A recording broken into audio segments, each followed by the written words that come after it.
relations, marketing, and social media and healthcare requires making the right moves at the right time. Welcome to the Overrated and Underused show. Here's your hosts, experienced marketers Jennings and Testa, with special guest Adrian Stoner.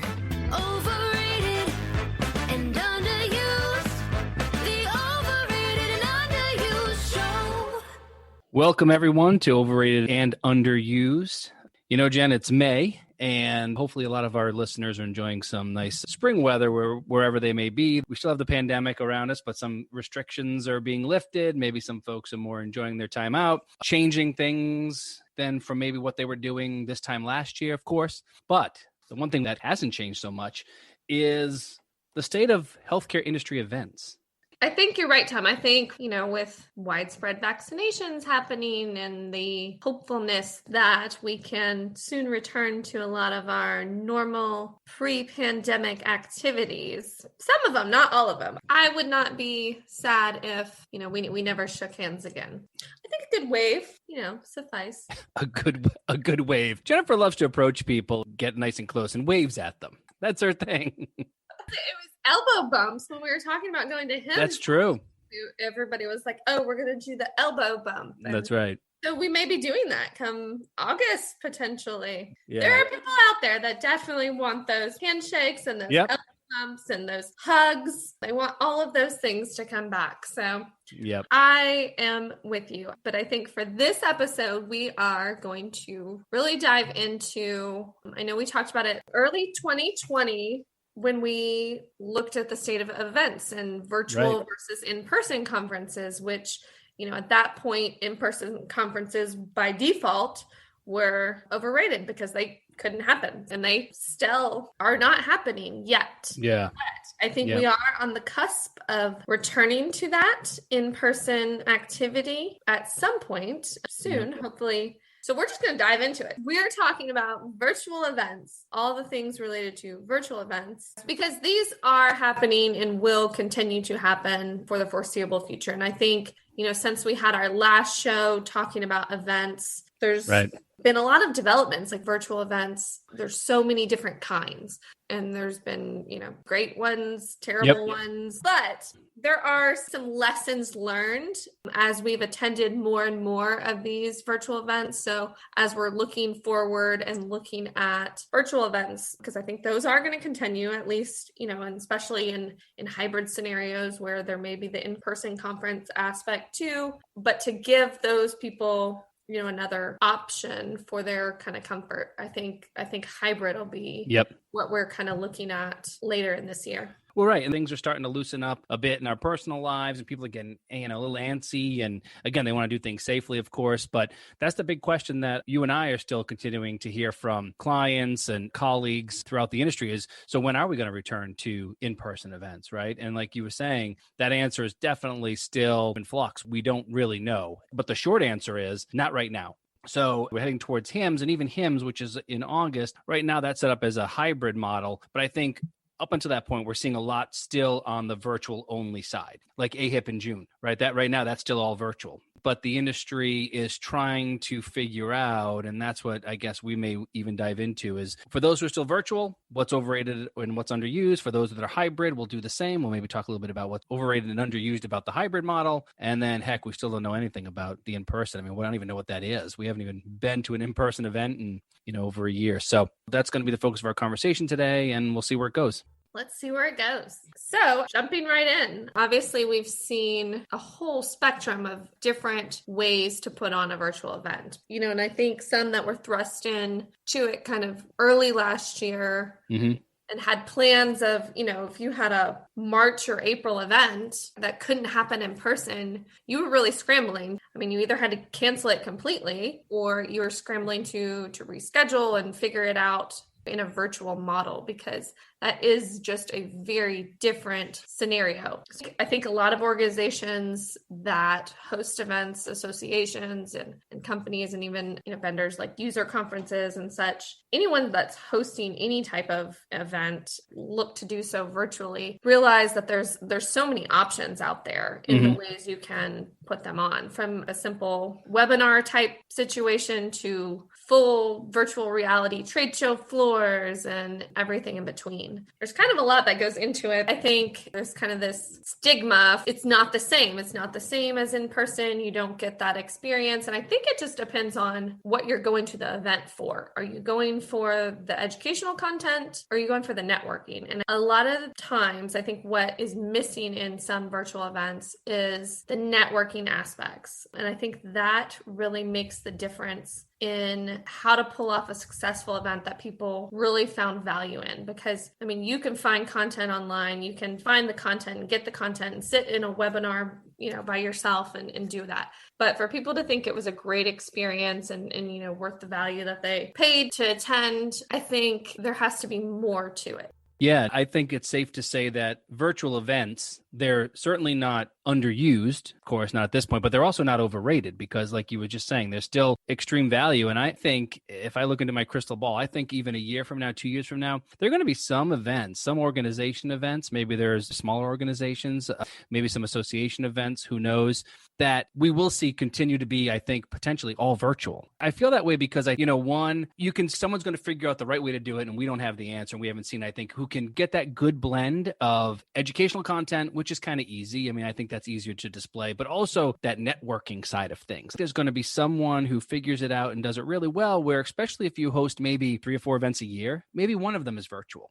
People are so crazed with schedules and of course cost too. I think a virtual event is actually easier on some folks' wallets, right? At the end of the day, I'm not saying HIMSS or MGMA or the big ones. I'm saying maybe some of the still important but smaller shows could maybe stick virtual. And again, I have no proof. I have no inside info. I have nothing. It's just my thought because I think it's an interesting format that a lot of people, although they may say, like you were saying, it's like, it's not what I'm used to. But I don't know. I wonder if there was a handful of folks, or maybe more than a handful of folks, that think, I like this format. It allows me to kind of maybe multitask. If you go to 5, 6 shows a year, maybe there are people who would appreciate that 1 or 2 being virtual. I don't know. And so I know what you think of that. I don't know if you think virtual in some way is here to stay. Maybe you think a hybrid is here to stay versus just all virtual, but I don't know. What do you think on that?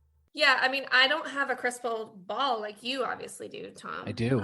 But no, I don't know. I think it's interesting. Obviously, there's no kind of denying the cost benefits to avoiding the travel and scheduling all of that when it comes to in-person conferences.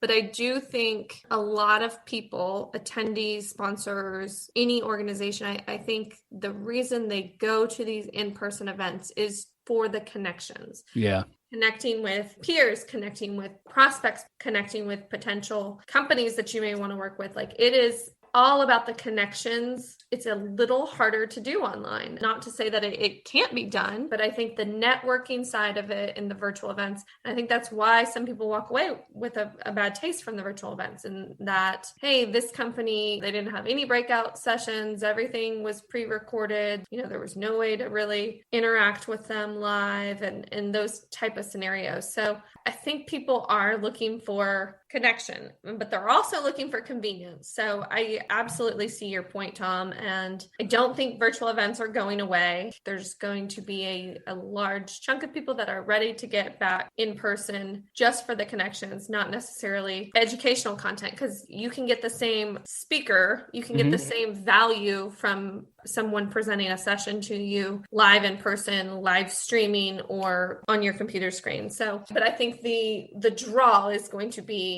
how well they want to network and connect with peers and meet new people. Yeah, there's a lot that virtual cannot offer. And that's why, the push, if possible, for a lot of these folks is to do the hybrid model right now, while there's still some uncertainty. We talked about it. One organization that is looking to push hybrid is HIMSS. Although it looks like to be potentially a smaller audience than years past. I think that's why the hybrid model is there, of course, to accommodate everyone who can't be there in person. People go to HIMSS for a ton of different reasons. I mean, there are big announcements that come out of HIMSS. Obviously people do new business at HIMSS. They're showcasing their products.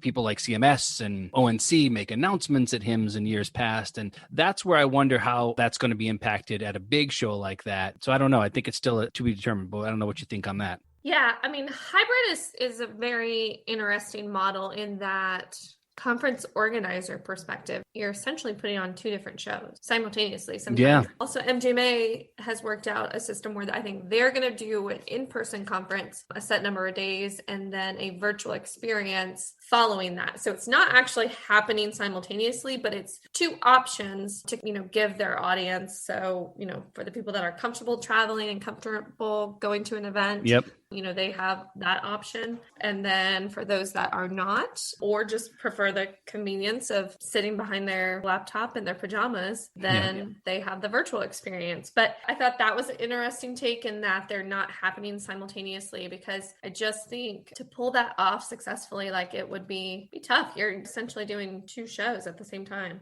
That's right. When we're talking virtual events, there's a lot that can go wrong. There's a lot of fails out there. And I think there were a lot of trial and error and, people learning through the challenges of virtual events early on, in the pandemic as they're kind of, thrust into it. So, obviously technical issues, audio issues. Right. Yep. I do think there was a lot of, the figuring out what the best platforms are, best formats for your show, how you want to make the connection between your attendees and your speakers and your attendees and your sponsors, and how that all those networking and connections may work. So each show did it differently, but I think there were some people figuring out. And I'm kind of in the mindset of you're never going to please everybody with one thing. One thing I can say about HIMSS with certainty is you and I are very excited for this year's HIMSS, because we have been invited by the great folks at Healthcare Now Radio to partake in Podcast Row at HIMSS 21. So this is a first for Podcast Row happening, and we're ecstatic to be able to be there, to meet folks in person potentially, and have new, fresh voices, and maybe even on our own show here to talk about some of their input on what's overrated and underused when it comes to marketing and PR tactics. But it sounds like it's going to be a lot of fun. And we'll talk more about it as we get closer, I think. This is just kind of a tease, but maybe in one of our future shows, we'll talk a little bit more about how folks can look for us, connect with us, even maybe ahead of time for Podcast Row. Yes, we're looking to line up some great interviews. I know we have some ideas already. So if you are interested, feel free to reach out. hello@andersoni.com. Well, that's enough about HIMSS. Yeah, we talk about HIMSS like HIMSS is the only event happening, but right? It's actually not. I know. There are a lot of great events taking place this year, a lot of hybrid events in particular, with things like HFMA's annual conference. I know there's, the Chime Summer Forum. They're going to be a hybrid as well. And then there are some great virtual events that are still taking place too, like High Trust and AHIP and Direct Trust Summit. So some of the ones that are big industry events that are still on the virtual side this year. And then those, hoping for some in-person stuff, complete in person later this year, maybe Q3, Q4, like health. That's a big one. There are shows like that are looking to get everyone together. But like you said, a lot of great shows going on this year, working it on the virtual, hybrid, and then hopefully in-person fronts. If you're just tuning in, you're listening to Overrated and Underused on Healthcare Now Radio. Today's episode is all about virtual events.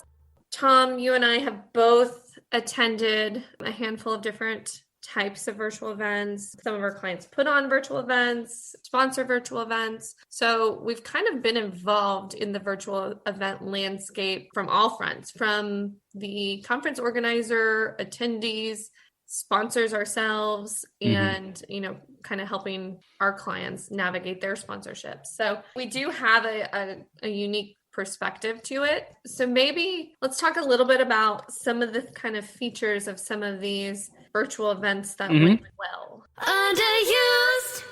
Absolutely. Yep. No, I think, one that jumps out at me was one of the HitMic virtual events. You don't have to name names. I'm dropping names. Kudos to our friends, John Lynn and Colin Hung. It was a great event. And of course, the guys have a show here on Healthcare Now Radio, and I'm sure they've talked a bit about it, but they had a really good virtual event. So I want to tip my cap to them. And what I like specifically about it was, so they had the main, speaker events, and you heard the information sessions and the great stuff coming from the speakers. But then I kind of liked how they broke down into those little breakout sessions afterwards. Mm-hmm. You'd go to the screen and it would show the different tables and the topics, and you could just join, click, and start talking away. So it was a neat way of doing some of that, meeting new faces, because I didn't know everyone that was there, and trying to connect on that front. Now, again, these are all marketers and public relations professionals and social media experts who work in healthcare IT. So they're more folks like us, but still that was, I think, a very neat way, at least in my opinion, how they broke that down. That was one for me that's kind of stood out.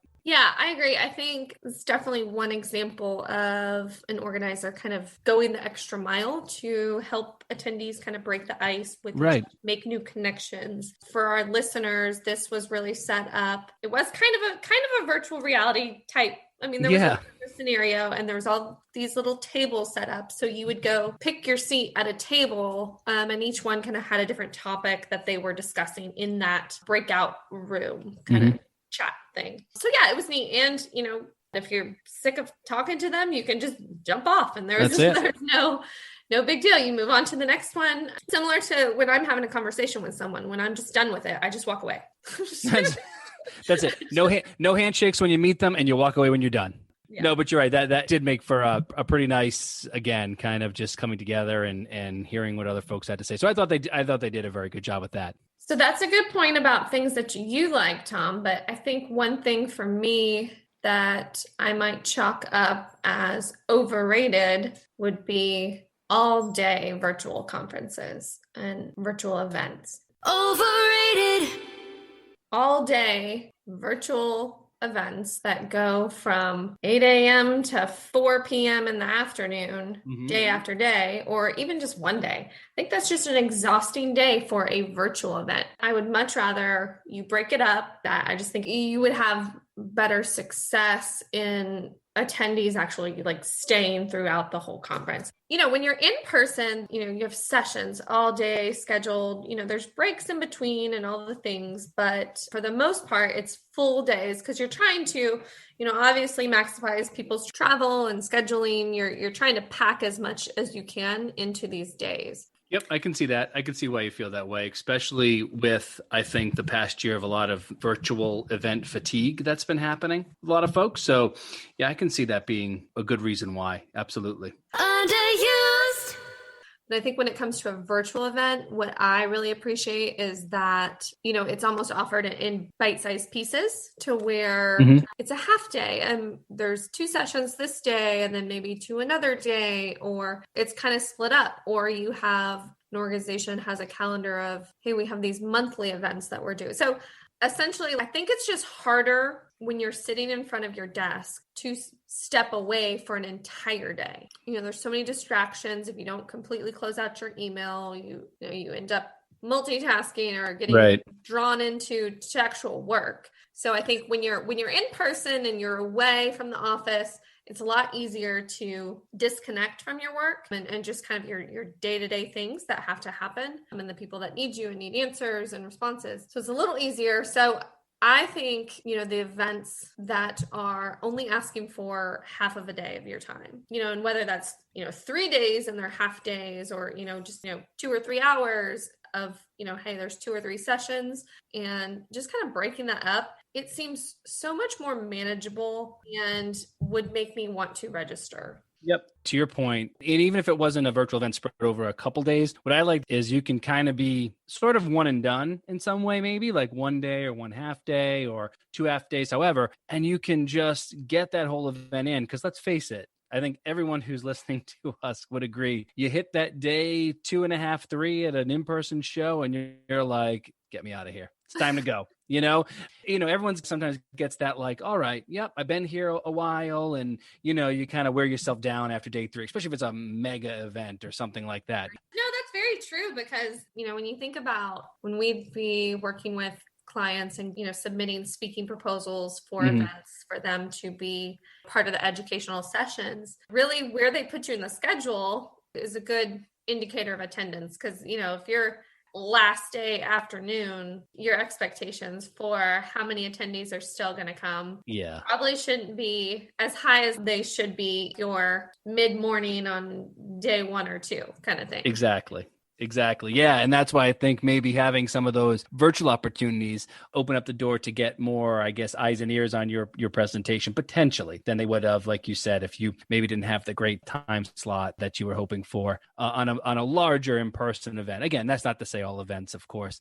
I guess we're just really focused on virtual because, well, it's happening around us right now. But the other good thing about virtual, I think, too, is it allows employers to allow their employees to, I think, get more engaged with content through virtual conferences. So it's like, geez, I'm a smaller company. And yes, I really am glad that Jennifer can get out there and do some professional development and learn what's happening in the industry and hear the trends. But gosh, I hate to lose her for 3 days because we're just busy. We're a small crew. So maybe the case can be made where, hey, Jennifer, why don't you take a look at some of these virtual events that are still pretty important events and still, helping you put your finger on the pulse of what's happening and, get some education out there and even meeting some new faces. And that maybe would allow them to do that more because they don't have to step away from their work for 3 full days or something like that. Again, not that employers don't embrace that and encourage that, but again, maybe some of the smaller companies would say, yeah, instead of having to go offline for 3 full days to be at an event, virtual events allow for more opportunities for some of even the smaller companies to engage in. Yeah, that's interesting. I guess that, also speaks to the opportunities that virtual events kind of present in allowing larger number of your team. The more people can attend the events. True. Just from a cost perspective, travel, logistics of, having your entire staff out of the office kind of thing. So yeah, I think virtual events are here to stay, but I do think there will be lots of cheering on the sidelines when we all can kind of get together in person again and have those beers you were talking about, Tom. That's right. Always up for that. So if you're coming to Podcast Row, just be sure to invite me out for drinks also. Right. But no handshakes or hugs, lots of waves. Yeah, just a solid wave. And when the conversation is over, I'm just going to leave. All good stuff. I think it was a great conversation. Now we have to move on. We've got to just talk very quickly about how everything we talked about today, how the impact of virtual or hybrid or in-person events, how that impact is being felt across some of the practices out there, the smaller independent physician practices out there. Clinicians Corner. Yeah, I think especially for, when we look at clinicians, we look at medical practices of all sizes, we especially look at hospitals and, just any of our healthcare workers, y'all are busy. So busy. You have a lot to focus on, keeping your practices, your businesses running. I imagine that virtual events are kind of a welcome respite. I mean, we obviously have to have our, CME, like continuing education credits. Right.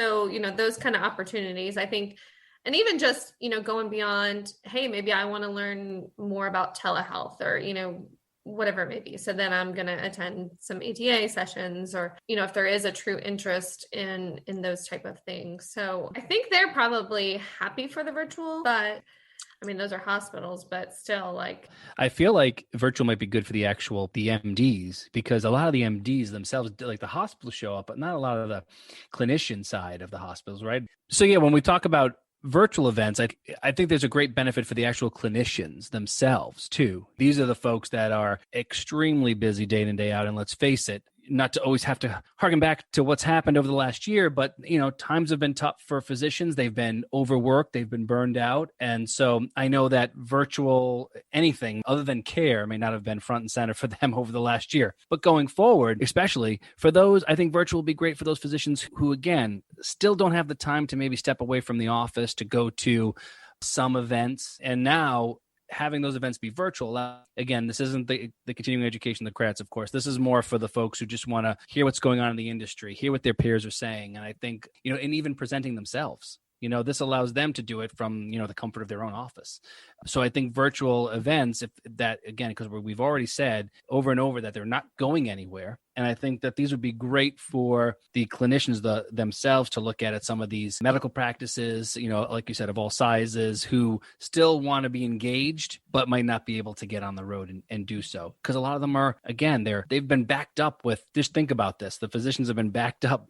All of a sudden, they've gone from maybe folks not coming to, get the care they wanted or needed, especially some of the maintenance kind of stuff. But now there's a backlog. Everyone wants to come and get that checkup, or if you're a dentist, get that teeth cleaning or something like that, where before they were like, okay, people aren't coming in. So I think this too allows them, while they're still ramping business back up, probably busier than ever, to still in some way step aside if they can and, see what's happening in the industry through these virtual events. I don't even know why I'm here. You have all the wisdom. It's because I'm 2 years older than you. So that's what happens. It's the age, the wisdom that comes with age.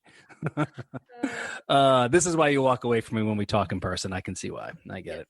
Inbox with Adrian. All right. It's time for the segment we call Inbox with Adrian. I'd like to welcome to the show Adrian Stoner. Adrian, it's been a minute, huh? It's been so long. My inbox, it's so full. Well, good. I mean, so you probably have several hundred to weed. What did you find? What kind of rose to the top of your inbox? What are you going to drop on Jennifer and I and the rest of our listeners?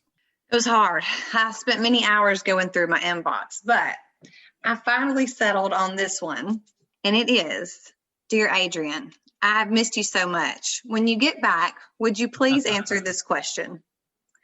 How important is showcasing company culture on social media and in marketing? So, to my favorite caller who missed me so much, I think that it is very important to discuss company culture across social media. People like to humanize your business. They like to see everyone in the office. They like to see behind the scenes.